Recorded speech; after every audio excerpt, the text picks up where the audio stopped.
దోస్తులు welcome to my channel. ఈ రోజు వచ్చి హోమ్ మేడ్ దైవడ ఎలా చేయాలో చూపిస్తాను రండి. హోమ్ మేడ్ దైవడకు కావాల్సిన ఐటమ్స్ వచ్చండి.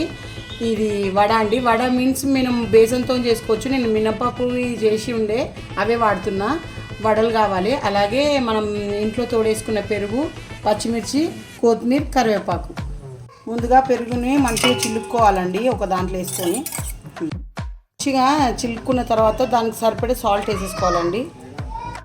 టేబుల్ స్పూన్ అంతా షుగర్ వేసేసుకోవాలి. పొడి కూడా వేసుకోవాలి. కొంచెం నల్ల మిరియాల పొడి కూడా వేసేసుకొని మంచిగా చిలుక్కోవాలి. అదే దాంట్లో పచ్చిమిర్చి సన్నగా కట్ చేయాలి. కొత్తిమీర, కరివేపాకు కూడా కట్ చేసుకొని వేసేసుకోవాలి.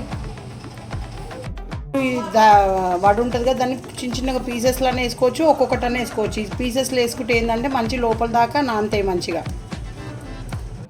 బగారా కొంచెం ఒక టూ స్పూన్ అంత ఆయిల్ వేసుకోవాలండి. వేసుకొని జీలకర్ర ఆవాలు వేసుకోవాలి. ఎండుమిర్చి కూడా వేసుకోవాలండి. ఒక చిటికెడు పసుపు వేసుకోవాలి. చిటికెడు ఇంగువ కూడా వేసేసుకోవాలి. దీంట్లో వేసేసుకోవాలి. దైవడ రెడీ అండి.